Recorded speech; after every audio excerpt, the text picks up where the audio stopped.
Hello, Miss Anissa. Pwede mo bang sabihin sa akin yung tungkol doon sa kakulitan ng alaga ko? ADHD daw tawag doon. Ano ba yon? Flex natin to.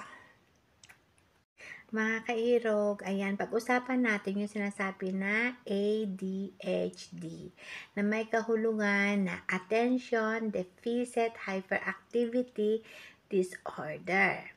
So, sa mga yaya, sa mga nani, sa mga mommy na nakukulitan sa kanilang mga anak, ipacheck nyo na yan kasi baka mamaya meron na yang ADHD.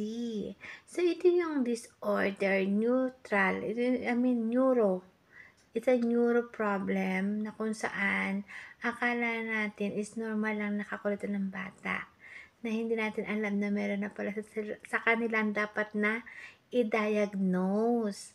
Yes, mga momshi, mga nanis, ang ADHD ay kailangan sumailalim sa diagnose or sa psychiatrist. Yes, kailangan po natin yung i-therapy. Kasi yan po, pag hindi naagapan, hindi nagamot, dadalhin niya ng bata hanggang sa paglaki. Yes, hindi lang po bata ang mayroong ADHD. Kasi kahit po yung may mga may edad na nakatulad po natin, ay maaaring meron din. Sila yung mga tao na kung mapapansin nyo, hindi mapakali. Yung mga taong kung nagre-react, parang hindi pinag-iisipan yung ginagawa. Halimbawa, nagulat, tapos bigla niyang nasuntok kasi nagulat siya. Hindi niya naisip yung kanyang ginagawa. So, yun, mga senyales yun na mayroon kang ADHD. So, it is better na kailangan talaga ipakonsulta nyo ang mga anak nyo pag sobrang kulit na nila. Maganda sa bata ang makulit. Gusto ko yon kaysa sa matamlay. Pero merong kakaiba dito sa ADHD. Kasi sila yung mga hindi makapag-concentrate.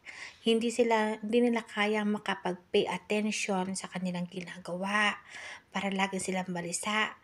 Tapos yung malilimutin, tapos biglang papasok sa, meron silang gustong kunin, tapos papasok sila dun sa lugar na yun, tapos ikot ng ikot kasi hindi na nila alam kung ano yung, bakit sila nandoon. Tapos, pag naalala nila yon, lalabas sila, kukunin nila yung kinuha nilang yun, kung anong gamit din, halimbawa payong or susi, tapos aalis sila, tapos halimbawa meron silang kausap sa telepono, hindi nila kayang maupo lang habang nakikipag-usap. Kailangan lakad ng lakad, makulit, malikot ang kamay, kaganyan-ganyan. Tapos hanggang sa yung kinuha nilang gamit na yon, malilimutan din nila doon sa lugar na yon. Very inattentive nila. Kumbaga yung utak nila, yung isip nila is wala doon. Wala doon sa bagay na yon. Hindi katulad ng ibang mga bata na pag nilagay nila diyan, alam nila na diyan nila nilagay. O, diba? Ganun yung mga bata yung mga naging alaga ko. Kaya hindi mo masasabing, saan mo ba nilagay? Hindi ka makipagtalo kasi alam nila doon nila nilagay. Pero yung mga batang mayroong mga ADHD, hindi nila alam. As in, I don't know. Ganyan sila sasagot. Then, very impulsive nila. Yung ibig sabihin yun nga, tulad ng sinabi ko na, meron silang mga action na hindi nila pinag-iisipan. Bigla na lang sila magtatapon ng tubig na, pag naitapon na nila siya, kala nila marirealize na, oh my gosh, like ganun sila. Very, hindi sila nag-iisip. Ibig sabihin, hindi alam ng utak nila kung ano yung gagawin. So, hindi alam ng utak nila. So, pero, ang ADHD ay hindi sakit. Hindi siya mai-consider na sickness. Siya ay mental health disorder. So, nasa pag-iisip siya. Nasa brain siya. Kaya kailangan talaga psychiatrist at saka therapy. So, psychiatrist lang ang may alam kung paano i-handle yung ganitong sitwasyon.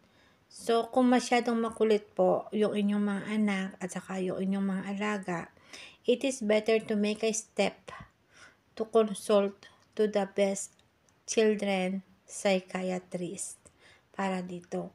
Kasi mahirap na baka madala nila yan hanggang sa pagtanda nila. Mahirap po yung walang concentration. Hindi ka makapag-concentrate, hindi ka makafocus sa kung anong ginagawa mo.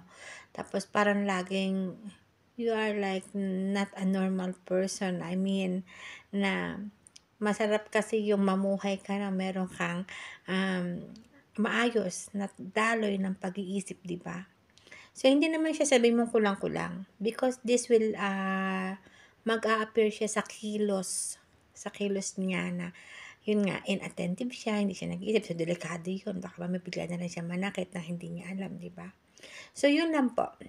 So, salamat sa nagtanong. Hindi ko nabanggitin kasi hindi ko alam kung pwede siya magpabanggit o hindi. So, kung meron kayong mga tanong regarding that, pwede nyo po akong i-personal message tapos sagutin natin. Basta regarding po sa mga kids, sa mga children, so, pwede po natin yan sagutin.